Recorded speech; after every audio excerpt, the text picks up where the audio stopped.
There's something special about picking fresh fruits and vegetables right out of your own garden.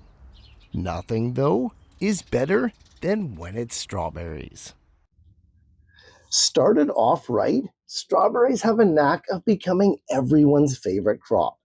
This is because the best strawberries you'll ever taste are the ones you grow yourself. Fortunately, they're an easy crop to grow, even for beginners, but they do have a few hard requirements that are kind of non-negotiable. Mostly intuitive and obvious, but only after you've already grown them for a few seasons. So today, let's go ahead and plant some strawberries together. All of mine are in need of a serious revamping, so this is perfect timing. I've got 5 things that I consider critical whenever I'm planting a new patch or container. Nail these, and we'll always be swimming in strawberries every summer. Strawberries are crawling woodland perennials from temperate regions. Modern cultivated types are actually a hybrid cross between the North American wild type and the Chilean or beach strawberry. Refined over generations, starting mostly in France, unless you're specifically growing the smaller wild species. Every strawberry variety is a direct descendant of these initial crossings and is thus a hybrid. As such, strawberries are almost never grown from seed, and especially never grown from the seed of the store bought fruit. Knowing this, we've got 3 ways to start our strawberries: bare root divisions, runners, and simply buying the starter plants. The first 2 require us to already have a strawberry patch or know someone that does, so let's focus on store-bought starters. As we said, every strawberry we buy is a direct descendant of those early famous crosses. But that doesn't mean that there's only one type to grow. In fact, there are 3 with hundreds of varieties of each, all categorized by when they fruit. June bearing, which have their fruit all at once, typically on or around, you guessed it, the month of June. Everbearing, which have 2 fruiting cycles in a single season. And day neutrals, which typically produce smaller fruit and smaller yields, but they do it 3 times a year. They're usually labeled as such, so pick the harvest type that most appeals to you. All at once or more spread out. The choice is yours. Although there are advocates for each type that say the flavor is better over the other ones, I'm going to dodge that minefield for this video. Thank you very much. No matter what type or variety you decide to grow, though, it doesn't matter because all strawberries are planted the same way and all patches are started in a similar manner. So, the first thing we need to do to consider when we want to be super successful with strawberries is timing. Like we said, strawberry plants are perennials, and they set their fruit for the next year in the winter months when the garden has gone dormant. As such, other than when the ground is completely frozen, you can literally plant your strawberries at any time of the year. It is best to get them in the ground at least 6 to 8 weeks before the first fall frost. That way, they're established before winter comes. Other than that, if the temperatures are above freezing, strawberries are almost always a go. Now, being a perennial that sets its fruit buds in the winter, not all plantings are going to guarantee a harvest in that year. With strawberries, it's all about the long game. They aren't like tomatoes or peppers, where you plant them in the spring and then 2 months later, it's buckets and buckets of harvests. Strawberries just don't work like that. In the spring, store-bought strawberry plants are likely from the previous year, either crown divisions or from runners. Even in their little pots, they'll have already undergone a winter dormancy, which is why you often see them flowering and sometimes fruiting. These plants will produce for you, but it's gonna be disappointing. So, plan for that first year to kind of be a non harvest year.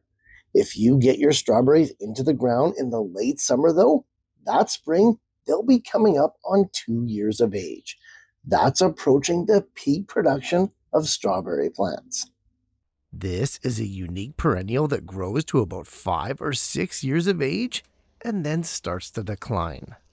After about 5 years of putting out berry after berry, the production really starts to taper off. Years 3 and 4 are usually considered a strawberry's best. By planting right before the fall, you're timing it so that your first year is a good one. Okay, with our timing all set, it's time to focus on the next parameter, which is variety. Now, if you've gone ahead and picked the type you want to grow concerning June bearing versus everbearing, now we're into the specific varieties. Everyone's got their favorites for sure, but the kind you see and buy at the store might not be the best kind to grow at home. This isn't because they're mass produced or mistreated in any way, it mostly stems from how they get them. Strawberry plants are propagated either from crown divisions or runners. Runners, also known as stolons, are the vegetative offshoots in strawberries that help the main plant to spread out and expand its territory. It's a great life strategy for the plants, not so great for us. This is because runner production happens at the expense of flower and fruit production. Some strawberry varieties are more prone to producing these runners than others.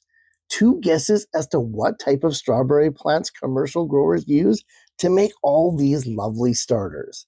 They don't care about these plants producing fruit, they care about producing more of these little plants. So, if you can get a named variety that you can look up and see what kind of producer it is, you'll be far better off. Ones that just say June bearing or ever bearing, well, you're kind of rolling the dice. Furthermore, and it kind of goes without saying, but removing all runners as soon as they appear, even at this early stage, will really help the plant to concentrate its energy where it's needed. Simply cut them off at the base with a clean pair of scissors, easy peasy. And don't worry, they can still easily be rooted to make hundreds and hundreds of new strawberry plants.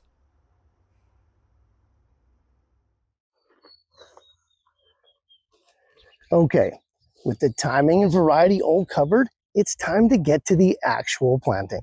Let's go over the soil needs first, and then, if applicable, we'll cover the pot and container requirements. Strawberries are quite undemanding plants and they can survive some pretty harsh conditions. But as backyard strawberry growers, we don't just want them to survive, we want them to thrive. It's the only way we're going to get those epic harvests. Your strawberries will love a soil that is loose, aerated, free of debris and impediments, rich in organic matter as well as nutrients, drains well, but also holds moisture. This is inherently a woodland plant, and it just won't tolerate drought or dry conditions, and it'll let you know it.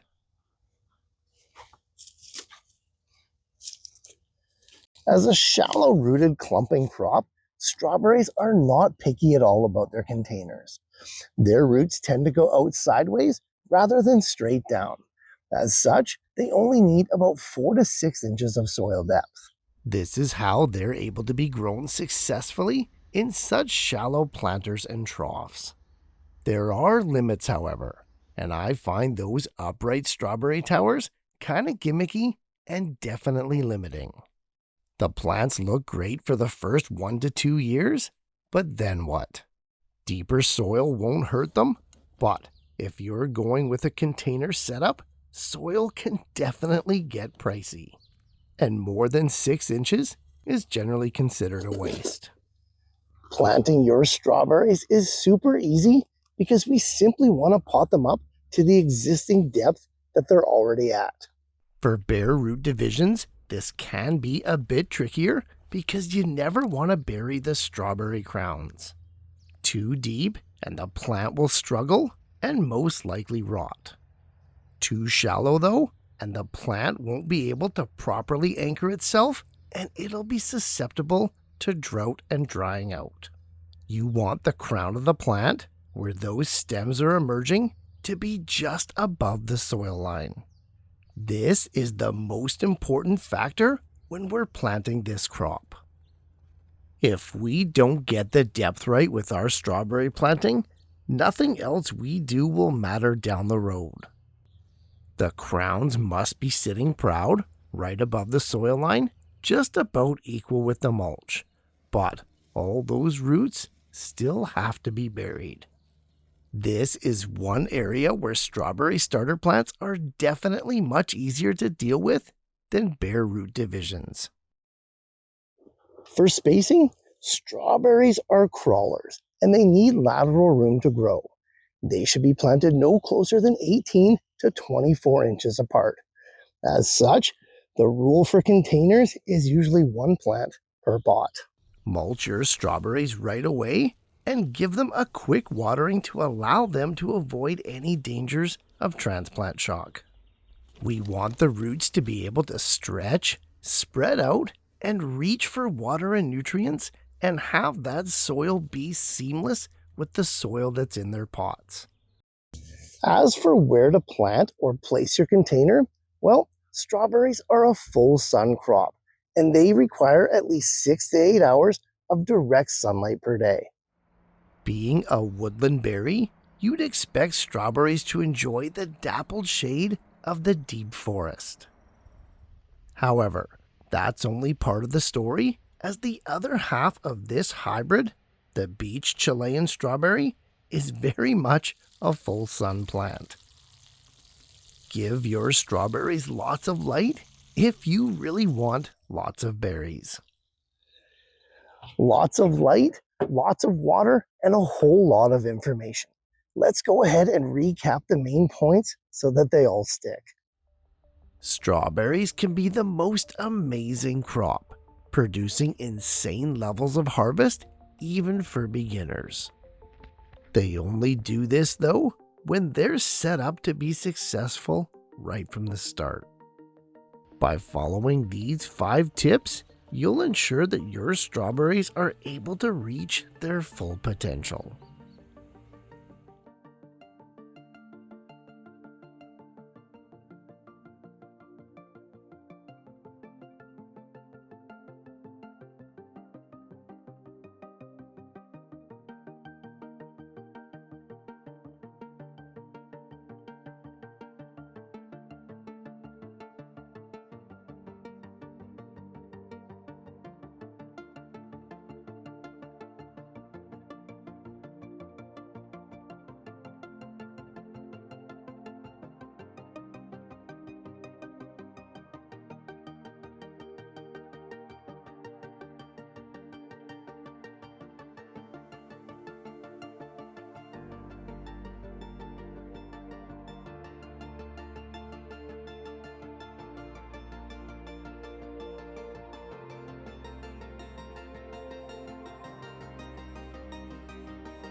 Strawberries are an amazing crop, and even beginner gardeners can achieve astonishing levels of harvest.